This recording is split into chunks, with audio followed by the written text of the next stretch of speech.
Let's bring in David Cantonese. He's the senior politics writer for U.S. News and World Report. Just when you think they can't do anything else, now they're all liars. It sounds like what the Democrats used to, but worse. Yeah, but I mean, look, this is Trump's MO, and I would caution any of these guys that get in the mud, that want to get in the mud with him for a protracted amount of time and think they're going to come out on top. Look what happened on the debate Saturday night. It was the most vicious debate we have seen yet. Then the poll comes out this week, post-debate, and shows Trump up 17. So all the critics that thought Trump collapsed, this was his moment that people got to him, Jeb had the best debate. Well, we haven't seen evidence of it yet, and in fact, the polling is showing that right now, even those people who admire the Bush family, that admire down there. President George W. Bush, they're still with Trump. I mean, according to the polling, now there's been less polling out of South Carolina than anywhere else, which gives me a little pause, given what happened in Iowa. Yeah. But it's tough to bet against Trump in these fistfights. So you think no bump from Bush the 43rd for Bush the Jeb exclamation at all in South Carolina? I think, minimal bump, look, he's down double digits. He's down 20-some points in this race. Yeah, that's true. I think the president helps. It gets people that like Jeb fired up. Does it bring in some votes? Marginally, but I think people are sophisticated enough to separate admiration for a past president and choosing a future president. And, I think, look, last night on the rally, dueling rallies, Trump had double the amount of people at his rally upstate in Greenville that George Bush drew in another part of the state.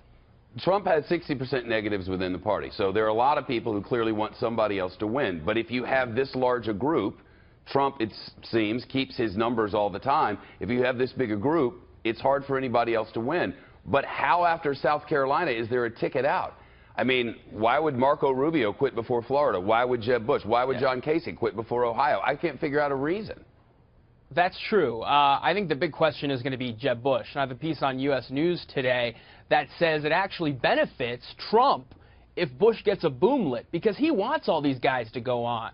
That is his ideal scenario. If Bush, Cruz, and Rubio are bunched up, say, 18%, 20%, 22%, if they're all battling within a couple percentages and think that's a ticket to ride on, that is the best scenario for Trump, because that means the rest are divided, and they go in to March divided into those southern states where he has shown some strength in polling. I think the real question, the real dropout date for Marco or Jeb comes March 15th when Florida votes. If you can't win your home state, or if you can't place at least second in your home state, that means you got to go. Well, if you're right, and what Trump needs is for Jeb Bush to stay in the race for the numbers that you just mentioned, then why would you bring up the war, and why would you bring up 9/11 happening? Why would you take those shots? Or is it just that you're an indiscriminate shooter?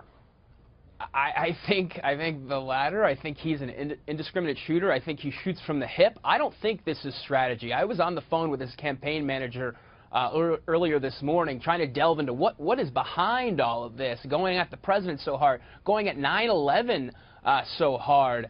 And Lewandowski says, look, most Americans, he doesn't even say Republicans, most Americans believe the Iraq War was a bad idea. Of course. And this is what Trump believes, and he is going to stick by it. He said we don't take polls, we don't take the temperature of the primary electorate to see if this is going to hurt us like other campaigns do.